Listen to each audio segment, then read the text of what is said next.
غسل کے 3 فرائض ہیں، بنیادی طور پر غسل کے 3 فرائض ہیں۔ پہلا فرض ہے کلی کرنا۔ کلی کرنے سے مراد یہ ہے کہ منہ کے ہر حصے میں، ہر گوشے میں پانی کا پہنچ جانا، یعنی ہونٹوں سے لے کر حلق تک منہ کا جتنا بھی اندرونی حصہ ہے تمام گوشوں میں پانی پہنچانا یہ ضروری ہے۔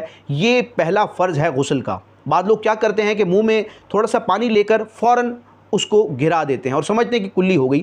کلی اس انداز میں نہیں ہوتی، بلکہ دانتوں کی تہہ میں، اسی طرح گال اور دانت کے درمیان جو گیپ ہوتا ہے اس میں، زبان کی جو کروٹیں ہیں، زبان کے نیچے کا حصہ ہے، تو یہ وہ تمام منہ کے ایسے حصے ہیں کہ جہاں پانی پہنچانا ضروری ہے۔ پھر اگر دانت میں اگر کوئی غذا کا دانہ رہ گیا ہے، کوئی چھالیاں وغیرہ ہے، تو اس کو بھی چھڑا کر اس کے نیچے پانی بہانا یہ ضروری ہے، اور اگر روزہ نہ ہو تو پھر غرغرہ کرنا بھی سنت ہے۔ تو پہلا فرض ہے غسل کا کلی کرنا، یعنی کہ منہ کے تمام حصوں کو دھونا۔ اس کے بعد دوسرا فرض ہے ناک میں پانی چڑھانا۔ ناک میں پانی چڑھانے کا مطلب یہ ہے کہ جو سخت ہڈی کا حصہ ہے، یعنی نرم گوشت تک جو جگہ ہے وہاں تک پانی پہنچایا جائے۔ اور یہ پانی کیسے پہنچے گا؟ صرف ناک کی نوک کے ساتھ پانی لگا دینے سے پانی اوپر نہیں جائے گا، کیونکہ پانی کی طبیعت ایسی کہ وہ نیچے کی طرف آتا ہے۔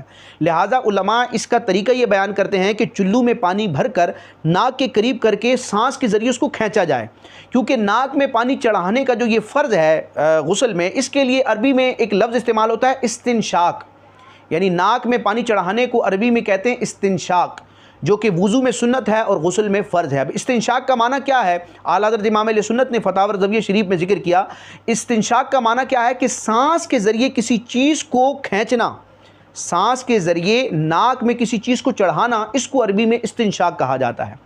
تو بعض لوگ اس حوالے سے سستی کرتے ہیں کہ وہ بس ناک کے قریب، نوک کے قریب پانی لے جاتے ہیں اور سمجھتے ہیں کہ ناک میں پانی چلا گیا۔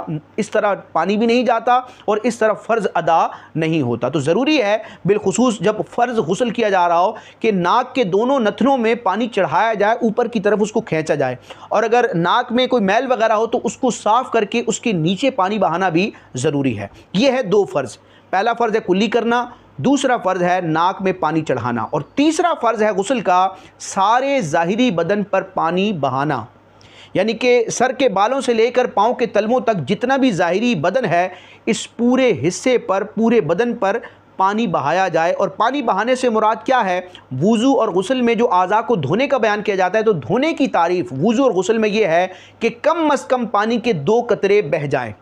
لہٰذا اب غسل میں یہ ضروری ہے کہ سر سے لے کے پاؤں تک تمام ظاہری جسم پر کم از کم پانی کے 2 قطرے جب بہہ جائیں گے تو یہ دھونا کہلائے گا، اور اس طرح جو غسل کا فرض ہے وہ ادا ہوگا۔ جسم میں بعض اعضاء اور بعض مقامات ایسے ہیں کہ اگر ان کی طرف توجہ نہ کی جائے تو بعض اوقات پانی وہاں نہیں بہتا، پراپر بہہ نہیں پاتا۔ اور یاد رکھیں کہ پورے ظاہری بدن پر اگر ایک بال کے برابر بھی کوئی جگہ پانی بہنے سے رہ گئی، خشک رہ گئی، تو فرض غسل نہیں ہوگا۔